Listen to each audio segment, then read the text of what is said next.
Imagine a media platform that reshapes the conversation, empowers your voice, and redefines the Bronx community. Bronx Post, changing the reality, changing the narrative. For businesses, politicians, and government agencies, we offer targeted advertising solutions that drive results. Amplify your message. Reach the heart of the Bronx and beyond.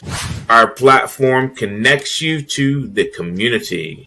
Learn more. Email info@bronxpost.com or call 718-892-5555. Visit www.bronxpost.com for breaking news and updates. Bronx.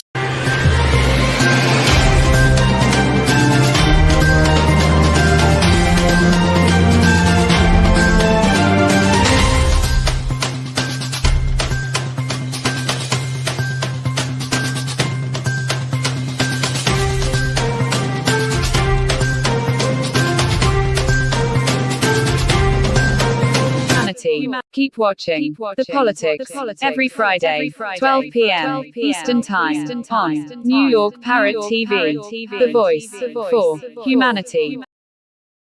Welcome to Talking Politics. My name is Robert Press. I am a reporter for the Bronx Post, as you can see by my official New York City press card. And I also write for the Parkchester Times and also for the Co-op City News. I'm going to skip the weather today. I also have a blog at 100%.blogspot.com. And the views on this show are that of the host or any guest or anybody commenting on the bottom of the screen. I'm going to do a little thing different right now. I'm going to talk wrestling. And Mr. Producer, can we bring on my wrestling guru, Mr. Gene DeFrancis? Is he here? Gene, are you here? I am here, Brother Bob. How are you? Okay.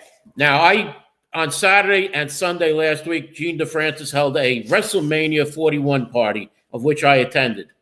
And I want to go through the card because people have said they were disappointed in this card. There were some highlights. There were some lowlights. It was the good, the bad, and sometimes the ugly. So let's go through this match by match, Gene. Match by match. You have the time? I have. Okay. We should be only taking 10 minutes. That'd be the first half. Night number one, Saturday, the first match. Jey Uso against Gunther, the champion. Jey Uso beats Gunther. What was your grade on that match? Would have liked to bet it finished. The match itself went exactly probably how it should have went, just for storyline. You got to start and preface it with this. Professional wrestling is an art form. It's storytelling at its finest, and you got to tell a story. So did they tell a story? I think they told a story, but it didn't have the arc that it should have had. It didn't have a complete finish. And Jey Uso should have won. Gunther was the big bad guy. They could have ended it a lot cleaner. Right. I kind of agree with you. It looked like Gunther knew he was going to lose, and he was a sore loser at the time. Well, that's how it to be, yeah. The next match was a tag team match where the New Day defeated the War Raiders. So the New Day is back again as champions of the tag team titles. Any comment on this match? Story again. It goes back to story, and I'm going to tie it into your usual field, politics. Wrestling is a microcosm of politics, and right now you got a bunch of people that think they're gonna jump through glass and set themselves on fire. The radicals, as we call them in politics. Just tell a good story. Tell us who you are, what your goal is, what your agenda is, what your purpose is, and see it through. So the New Day had a great storyline where they felt that they were right, and they were kind of naive to their own indiscretions at the time, right?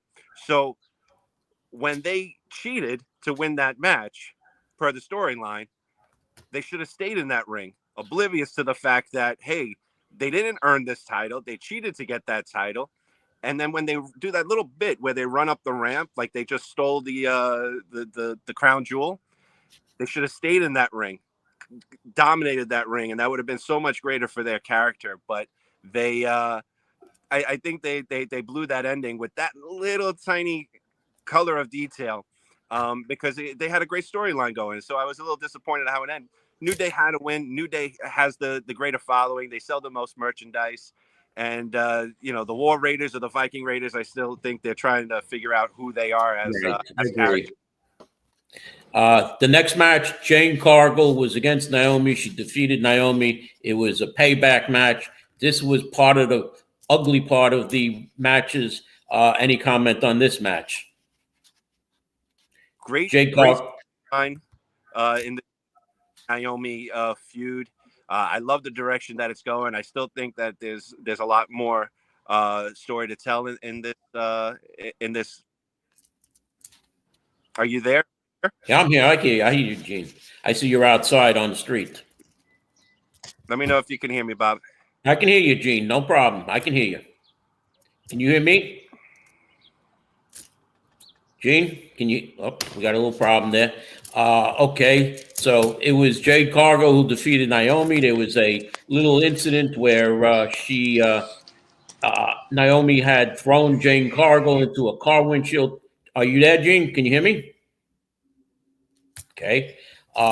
So we'll go through that match. It turned into one of the ugly matches. The next match was the United States Championship match, where Jacob Fatu defeated LA Knight to become the new champion. And it seemed like all the matches, any champion was going to lose the match. Jacob Fatu is an upcoming rising star in the wrestling match and WWE. And it looks like WWE might have a separate storyline from him. It looks like that their so-called bloodline may have ended with Roman Reigns about maybe ready to retire, maybe in a year or so.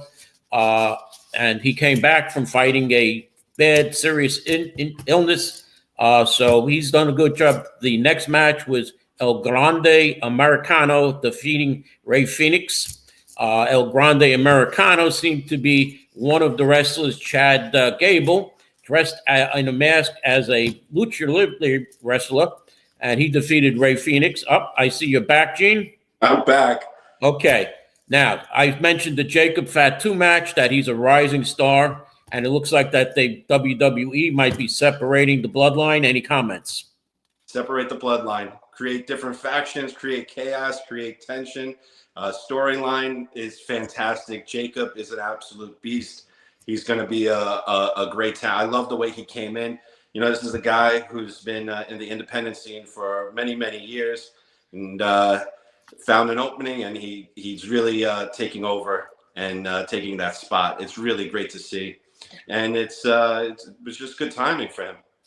I mentioned the El Grande Americano defeating Rey Fenix, and it looked like El Grande Americano was one of the wrestlers, Chad Gable, posing as a luchador.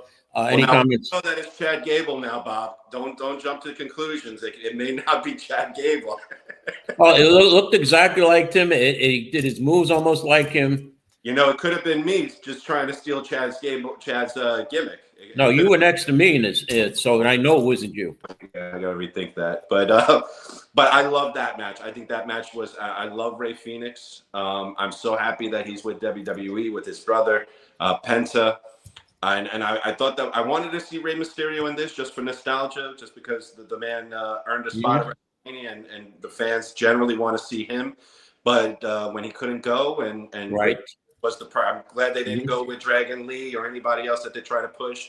I know it's hard for some of the guys to see someone new coming in and taking that spot, but Rey is just a phenomenal talent, and kudos to him for doing the job for Chad Gable and helping that character go forward. And the next match was the Women's Championship match, where current champion Tiffany Stratton defeated Charlotte Flair of the Flair family, who was a multi-time winner, champion of these. And this was one of the ugly matches, I would say, because it did not look like the real Charlotte Flair, and things seemed to be missing. They were missing punches. They were missing moves. Any opinion on this match? You could generally getting away with missing a punch if the story, wrestling, just to drop the curtain a little bit, it's all about suspension of disbelief. It's about going there, having a good time, having fun. Mm-hmm. You could get away with things like that. A botch happens, a missed thing. But this was sloppy from beginning to end, and on two different opposite sides of the spectrum. You had Charlotte trying to prove herself after all these years.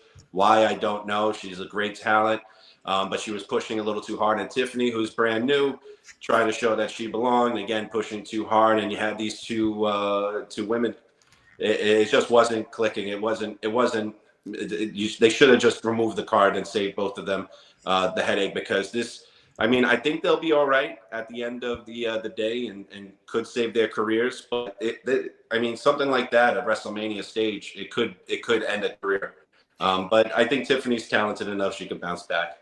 The last match of the night was a triple threat match between Seth Rollins, who wound up the winner, against Roman Reigns and CM Punk. Now, both CM Punk and Roman Reigns had Paul Heyman as the manager, and I'll let you give the exploding ending to this, which was surprise to everybody, including you and myself. This match was so perfect. And I didn't think it was possible for her, because that's the way. If I was going to write the script, that's exactly how. And I didn't know how Seth and Paul, if that was even a possibility of them working together.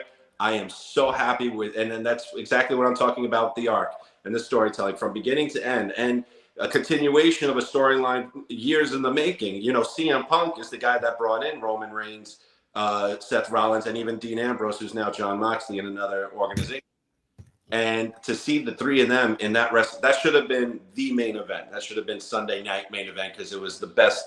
It was just all around perfect. If you want to see what wrestling really should be, it's that triple threat was legendary, and people are going to talk about that for years to come. And I hope they continue it and they don't drop the ball, because I want to see Seth build a stable. He already took in Braun Breaker. Perfect, because that guy is another great talent that needs a push like that, because you don't want to just lose him into the backstage and figure out get him in with Seth. There's a couple of rumors of other guys, Aleister Black, or there's a whole list of names that can join that stable and just take over like the Bloodline did, and just give some other guys a good shot without forcing it. It's perfect.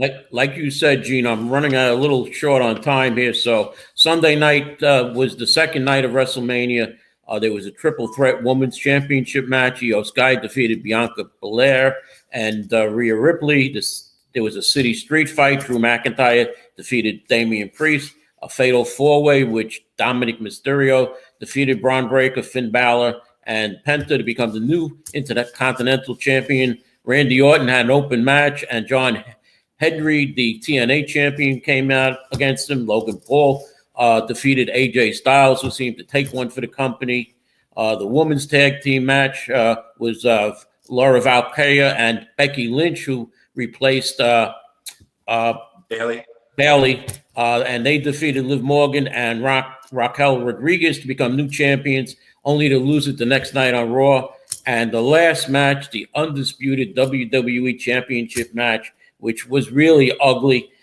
John Cena defeated Cody Rhodes to become the new champion. Any comments on the second night?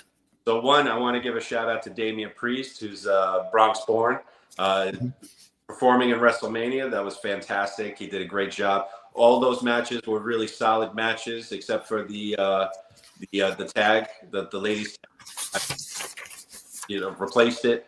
That main event match went exactly the way it was supposed to go, but why Travis Scott was in there? I guess they thought they were gonna jump up the ratings with Travis, but you had 100 other guys in the backstage, some nostalgia acts that you could have put in, present day guys that you could have given that time slot to. It just didn't make sense. It didn't work for me, but congratulations to Mr. Cena. Now, on that note, Cena became the 17-time all-time champion. All right. Now, people are saying, though, that Ric Flair is still the all-time champion. He has 21 matches, championship matches that he won. He performed in other wrestling establishments that John Cena didn't. And so any comments, my final comments, I'll go to a commercial after you finish. about these 21 titles by Ric Flair, and is John Cena have the most titles? So I'm a WWE, WWF guy.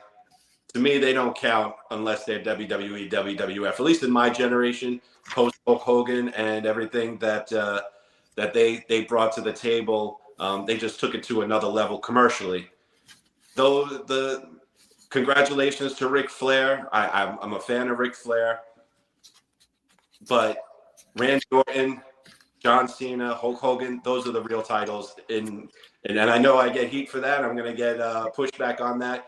But those titles mean more because it's more competitive and it's a much larger market. So Ric Flair's titles, he only has 2, in my opinion. I mean, I watched the NWA, the WCW, and some of the other wrestling. I mean, we at one time had about 10 different wrestling, programs to watch, and now we're down to only a few. Well, look, Jon Moxley is the world heavyweight champion in AEW. Mm-hmm. Does AEW compare to WWE? No, not really. So what belts? I mean, there's several other world champions out there right now. Joe Henry is another world champion. In fact, Randy Orton, since he beat Joe Henry, probably should be the world heavyweight champion of TNA. So he's at 16, right?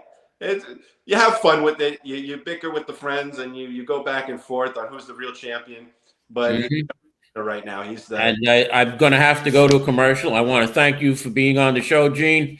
When we come back after the commercial, I'll be going back into the regular politics. So thank you, Gene, for coming on the show. Enjoy, brother. Be well and have fun with the politics.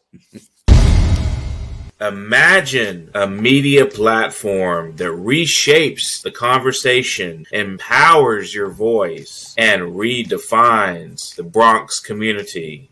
Bronx Post, changing the reality, changing the narrative. For businesses, politicians, and government agencies, we offer targeted advertising solutions that drive results.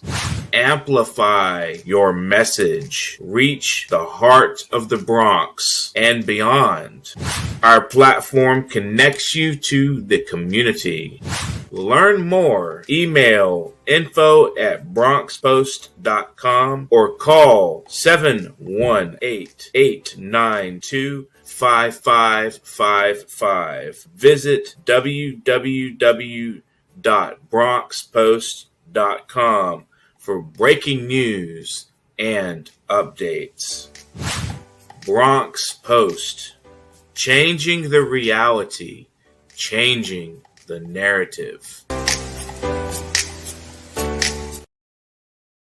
Okay, welcome back to Talking Politics. Now let's get into world politics.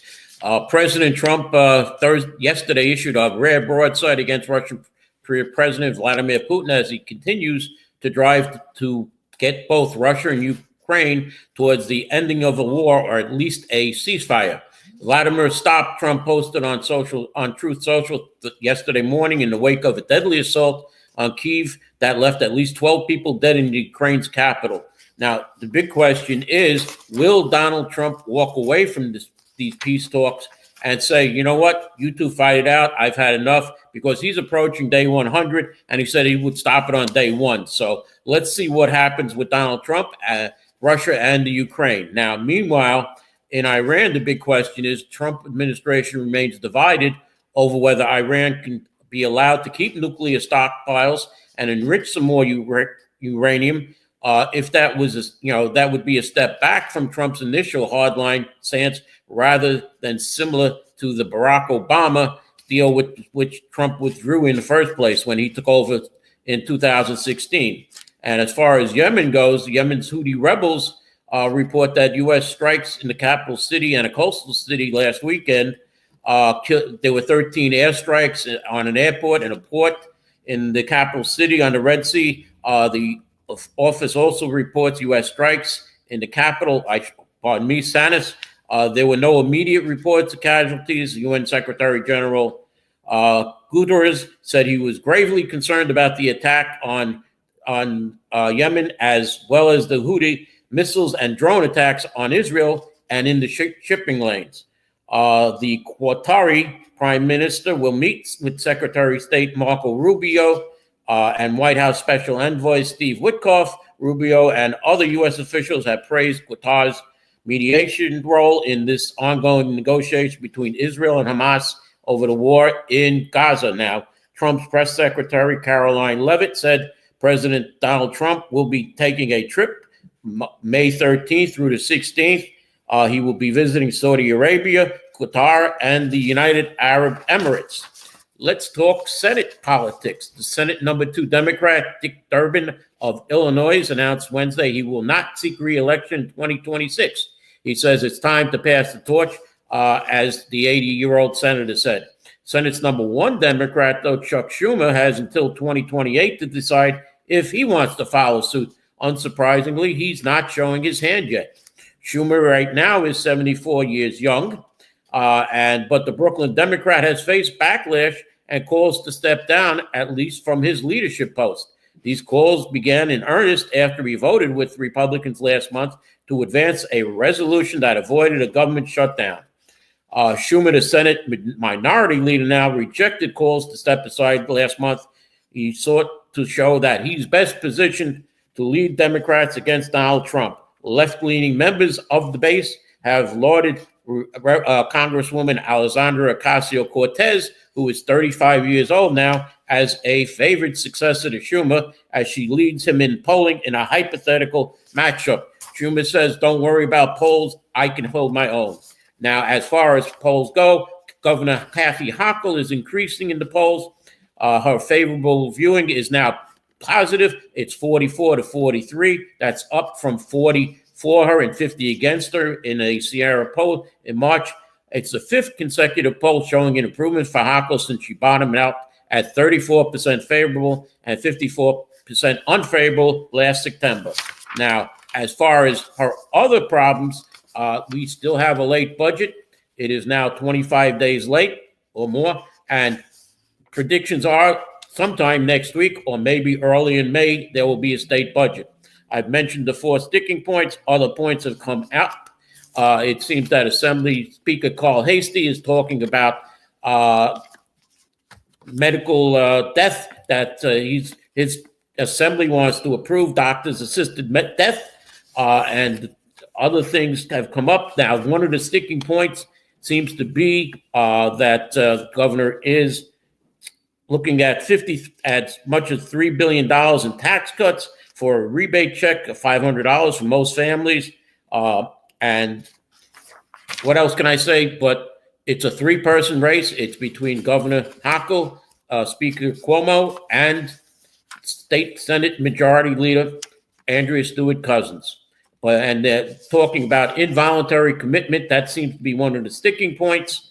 And it looks like New York State school children will not be allowed to have their phones in schools. So let's see what happens. I'll have more on the state budget next week. Hopefully it'll be finished by then. Now, the State Gaming Commission posted a request for proposal for a consultant firm to handle the community engagement portion of the massive bidding war for 3 downstate casinos licenses, a sign that the beleaguered process is moving forward. The request posted online seeks a firm to provide organizational, technical, logistical, and administrative support to each community advisory committee while ensuring each operates in compliance with laws and regulations that meet the requirements of the open meetings law. Consultants will assist and manage the community advisory process and provide administrative support and technical assistance for the establishment of activities of the committee, the request says. The bidder would require to organize up to 10 expected separate community advisory committees in a contract that starts at the end of June and terminates a year afterwards. Well, after the gaming license are expected to be awarded at the end of this year. Each community advisory committee, whose members are appointed by local elected officials, the mayor, the governor, and relevant borough president, will vote on the project in the given area. Now, I could just see this contract being given to the Bronx Democratic Party, who has a consultant. Jason Lately has made tons of money off of the Bronx Democrats, judges, candidates running for office, and they are also trying to push the Bally's Casino. So, I mean, I don't believe this. Now, speaking of casinos, though, the Sands on Long Island has pulled out of the bidding process, as well as Saks Fifth Avenue has pulled out of the process for the top three floors of their building to become a casino.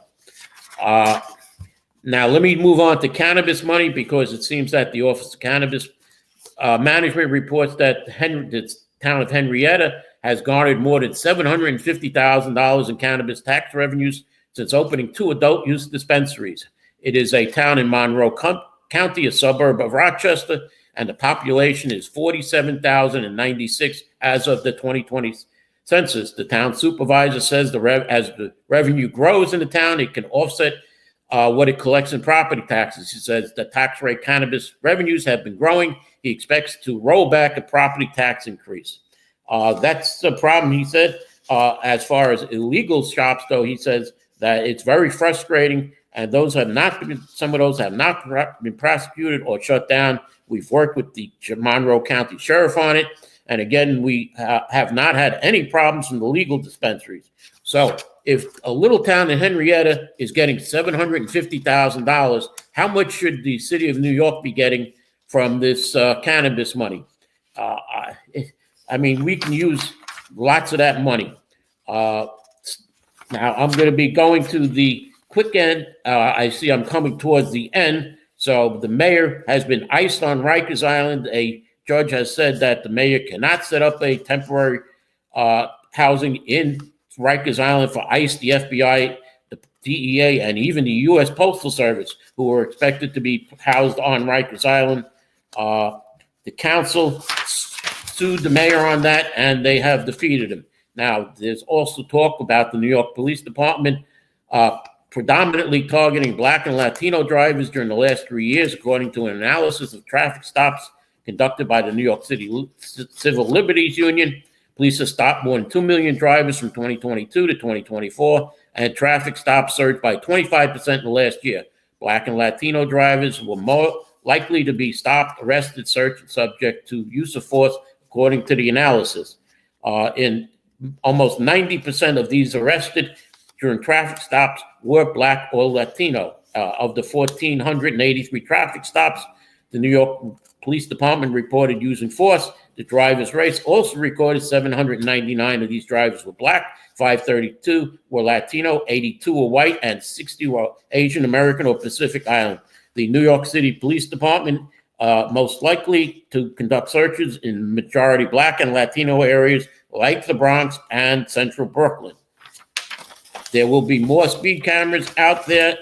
Mayor Eric Adams' administration is eyeing a massive new contract with the city's only red light purveyor, even though the company remains under 2 separate city probes. The controller's office is investigating whether Vera Mobility, which city officials identified last month as the best vendor for an expansion of its red light camera program, violated prevailing wage laws when paying workers to install and maintain cameras. The controller's office confirmed to Political Playbook. Vera, which oversees the speed and bus lane cameras in the city, also remains under a city Department of Investigation monitorship due to concerns about deficiencies with respect to Vera's installation and photo enforcement characters. Now, I'm going to go to Speaker Adams, and then I'm going to go into the Community Board 11 meeting last night, which I will have a lot to say about, and I may run over, so I apologize for that. Now, Speaker Adams is running for mayor, but it seems that during her years when she got elected, she has given her church at various amounts of money. In 2021 and 2020, she sprayed $105,000 from her office pot of allotted funds into the Allen Community Senior Citizen Center Network, where M. Elaine Flake is the board chair. She is a member of a church which is run by former Congressman Floyd Flake, and this happens to be Mr. Flake's wife. After seizing the Speaker's gavel in 2022 at a ceremony where Ms. Flake gave the invocation, groups linked to the church began receiving unprecedented sums of taxpayers' cash, record shows. In 2023, the church received $959,000. In 2024, it received $937,000 and over $1 million in this fiscal year, 2025 that went to programs and building equipment upgrades to senior centers, housing developments, women and young youth groups linked to the Greater Allen Record Show. Big winners were the Allen Senior Citizen Network, where Adams and her underlings in the Queens delegation awarded $907,800 in council cash for assorted services, another $435,000 for new vehicles, and the Allen AME Housing Corp, which got $422,000 for education initiatives and $850,000 for building renovations. Watchdogs noted that cash out of council pots get given out based on connections, not merit. Funding can get awarded to people based on relationships, not because they provide the best services, warned Rachel Foss, senior policy advisor at the Good Government Group Reinvent Albany. The Flakes, though, haven't taken a vow of poverty. Tax returns for the Allen AME Housing Corp report Flake's wife compensated at $252,327 in connection with her role as president in 2022. The same year, Allen Senior Center put her payday as board chair at $336,297. Now, that doesn't end there because she's also listed as the board chair of the council-funded Allen Resource Center, which lists her salary at the same $336,297.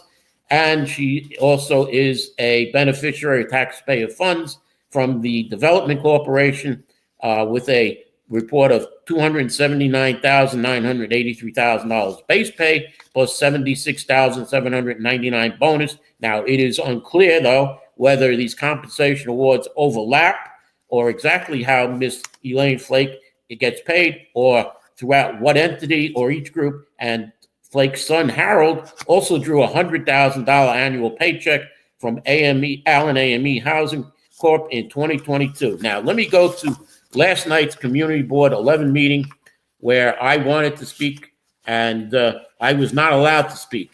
It appears that at last week's Community Board 11 Leadership Committee, I said, and it's on the tape, it's at the 1 hour and 20-minute mark, I said, please, and don't forget, and to the district manager, to please put me on the speakers list for last night's meeting.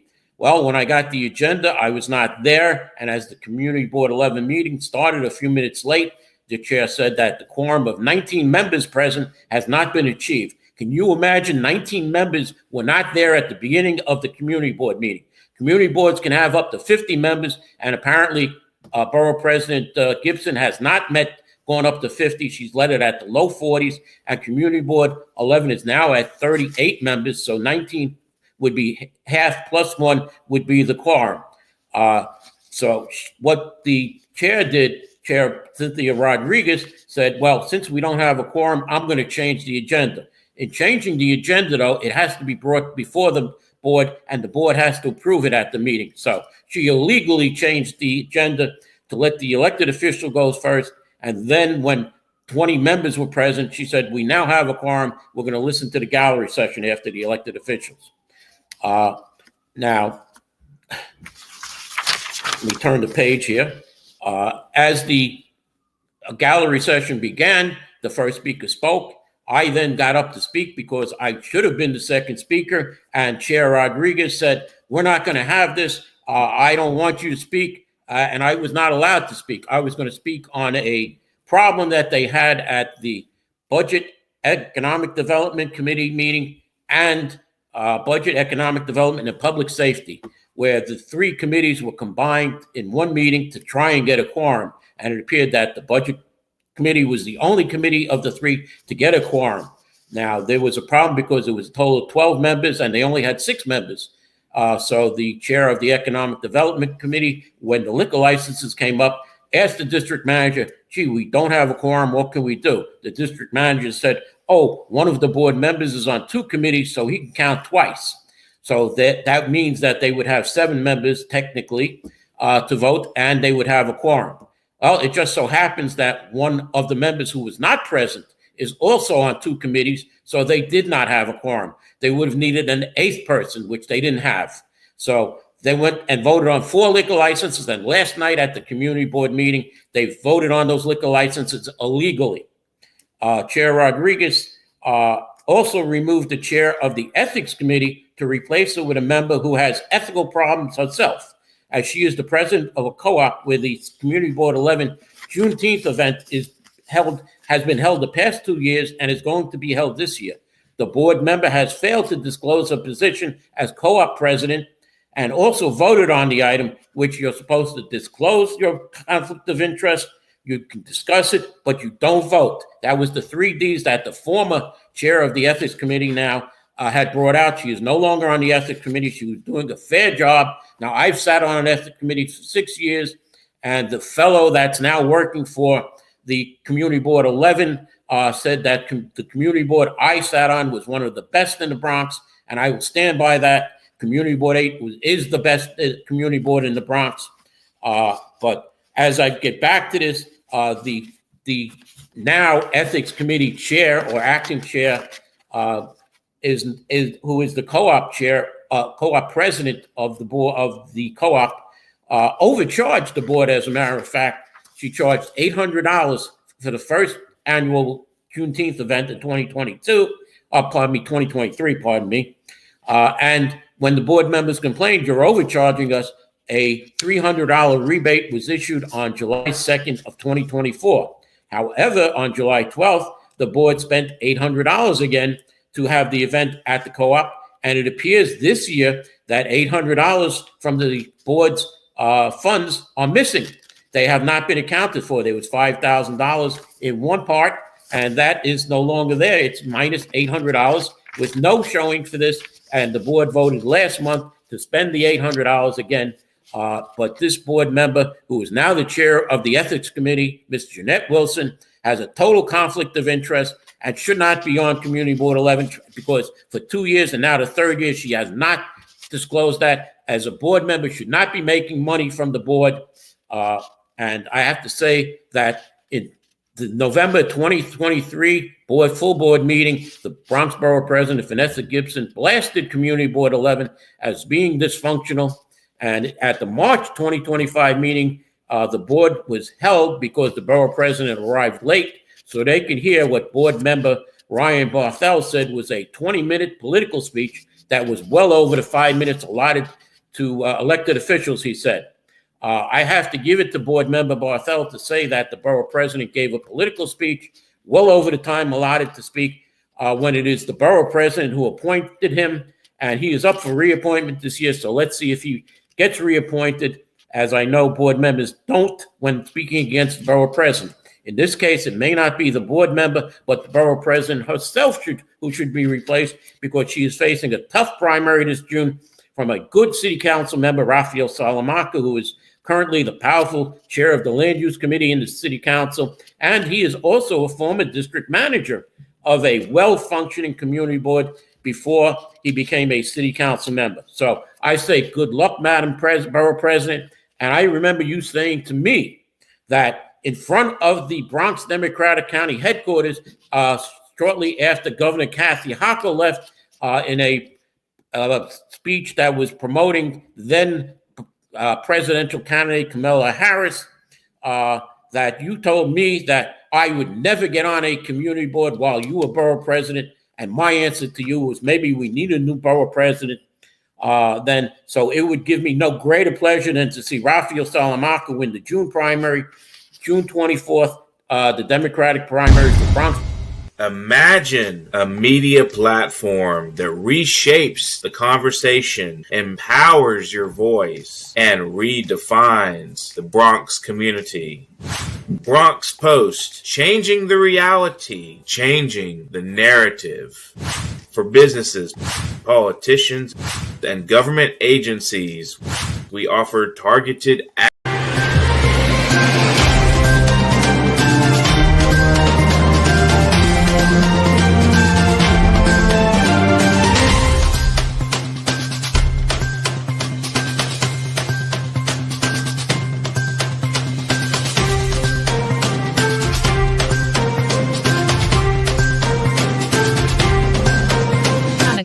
Keep watching The Politics every Friday, 12 p.m. Eastern Time on Imagine a media platform that reshapes the conversation, empowers your voice, and redefines the Bronx community. Bronx Post, changing the reality, changing the narrative.